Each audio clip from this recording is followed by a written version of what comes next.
भारत में ऐसे बहुत से भूतिया खंडहर घर पड़े हुए हैं जहां पर हमें जाने से मना कर दिया जाता है, लेकिन कुछ लोगों को ऐसी चुल मची होती है जैसे लोगों को वहां पर जाने में बहुत ही मजा आता है। वहां की बातें सुनकर लोगों को अच्छा लगता है। तो चलिए बढ़ते हैं कहानी में। नमस्कार दोस्तों, राउंड अप हॉरर में आप सभी का स्वागत है।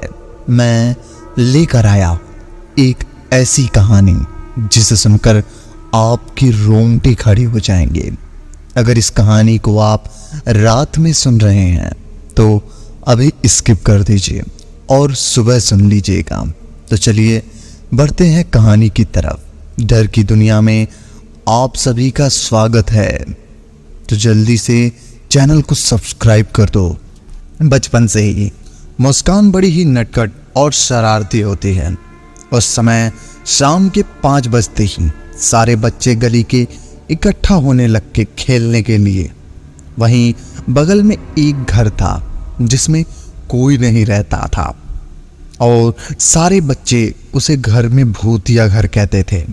एक रोज मुस्कान अन्य बच्चों के साथ लुका छिपी खेल रही थी। सारे बच्चे छिप जाते हैं, एक और चोर बनता है और ढूंढता है। कुछ बच्चे उसी बंद की तरफ छिप जाते हैं। जैसे ही घर की तरफ नजर जाता है तो बंद घर की खिड़की के कांच टूटे हैं और उसे एक खिड़की खुली है जो तेज हवा चलने पर जोर जोर से बंद होती है और खुलती है और बड़ी जोर जोर से आवाज आती है। सारे बच्चे डरकर भाग जाते हैं। एक बच्चा जिसको सब छोटू बुलाते थे, उसने बताया कि एक बार इस घर के बाथरूम के नाले से खून बह रहा था और रात को इस घर से आवाजें आती है। छोटू ने सबको बताया कि जिसका ये घर था वो लोग इसी मोहल्ले में रहते हैं। उन्होंने घर छोड़ दिया क्योंकि यहाँ एक लड़की की आत्मा रहती है। छोटू कहता है, जानते हो यहाँ एक लड़की की आत्मा रहती है, रात को बहुत जोर जोर से चिल्लाती है, मेरे घर तक आवाज आती है और मेरी मम्मी मुझे यहाँ कर खेलने से मना करती है और ना मैंने तो उसको देखा भी है, गंदी सी दिखती है।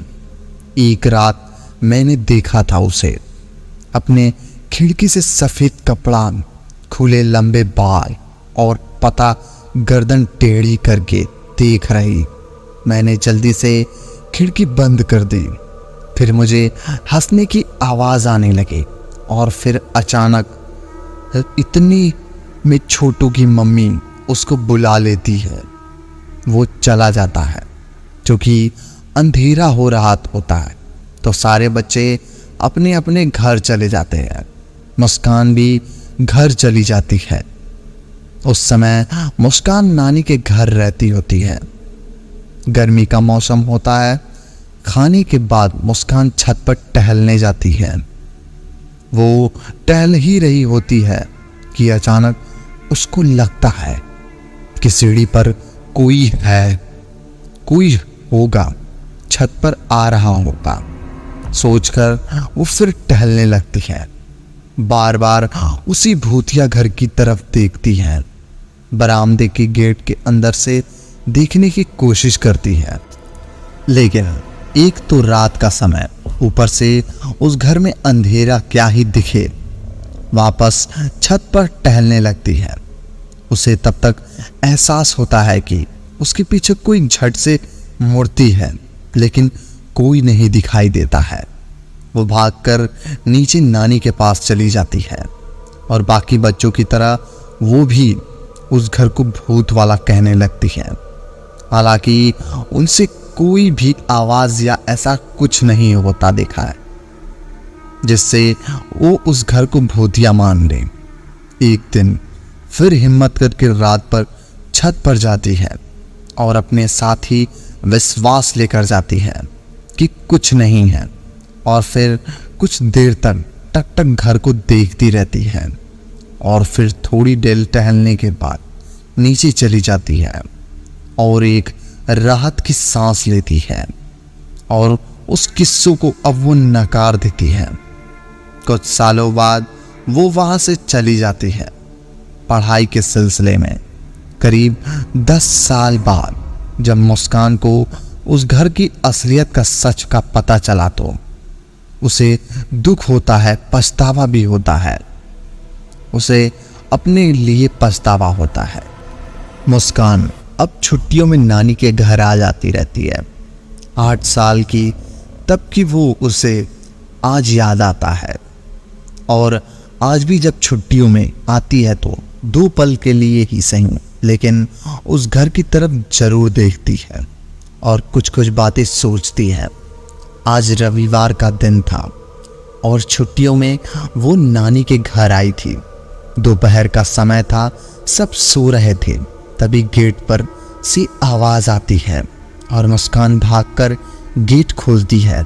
देखती है कि वही है जिनका वो घर है जिसे भूतिया घर कहते थे। मुस्कान पैर छुपकर प्रणाम करती है और अंदर आने के लिए कहती है। फिर सब बातों को लग जाते हैं। चाय नाश्ता चलता है और फिर आंटी चली जाती हैं। नानी बताती हैं कि इनकी बेटी की शादी है। एक बेटी तो रही नहीं लेकिन चलो कोई बात नहीं, अब नानी का काम में तो लग जाती है। लेकिन मुस्कान के दिमाग में वो सारी बचपन की बातें एक एक करके याद आती जाती है कि छोटू ने कहा एक लड़की।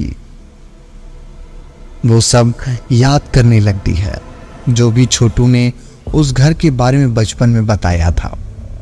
एक लड़की की आत्मा जो चिल्लाती है, रात को रोती है और छोटू को दिखी भी थी। कहीं ये सच तो नहीं। और एक दिन तो मेरे पीछे कोई था लेकिन वो मेरा वहम था। लेकिन अगर वो वहम हुआ न हुआ तो मुस्कान बेचैन हो रही थी और पंखे के नीचे मुस्कान पसीने से बतर हो रही थी। तभी किसी ने पायल की आवाज आई। आवाज धीरे धीरे पास आ रही थी और पर्दा हिल रहा था। मम्मी सामने आ गई। घट से ऐसे डरी मैं तो मुस्कान ने अपनी मम्मी से उस घर के बारे में जानने की कोशिश की तो मम्मी ने बताया जब छोटी थी तब की उस घर में लड़की रहती थी, पढ़ने में बहुत अच्छी थी और डॉक्टर बनना चाहती थी। संपन्न परिवार थी इसलिए वो भी हो जाता, लेकिन उस समय ये डोनेशन देकर कैसे भी डॉक्टर बना, देने का सिस्टम नहीं था और परीक्षा में कम अंक आने की वजह से उसे बाथरूम में सिर फोड़कर के तत्काल बेहोश हो गई। और दोपहर का समय था, घर में सब सो रहे थे जिस वजह से उसकी जान चली गई। और ऐसा कहते हैं ज़्यादा खून बहने से नाले भी खून बह रहा था और उनके मम्मी पापा सह नहीं पाए इसलिए घर छोड़ दिया। मुस्कान को एहसास हुआ कि अनजाने में एक परिवार के जज्बात का मजाक बना दिया। ये महज किस्से थे जिसने माँ बाप के पीड़ा को क्या बना दिया। आज भी मुस्कान को इस बात का पछतावा है कि उसने अनजाने में लड़की को प्रेत आत्मा कह दिया, जिसके सपने पूरे ना होते दुख और चिंता जान ले लेती है। तो दोस्तों आज के लिए बस इतना है, फिर मिलते हैं एक और नई कहानी के साथ। तब तक के लिए धन्यवाद। अगर कहानी पसंद आई हो तो वीडियो को लाइक और चैनल को सब्सक्राइब कर देना ताकि हमारी आने वाली कहानियाँ सबसे पहले आप तक पहुँचे।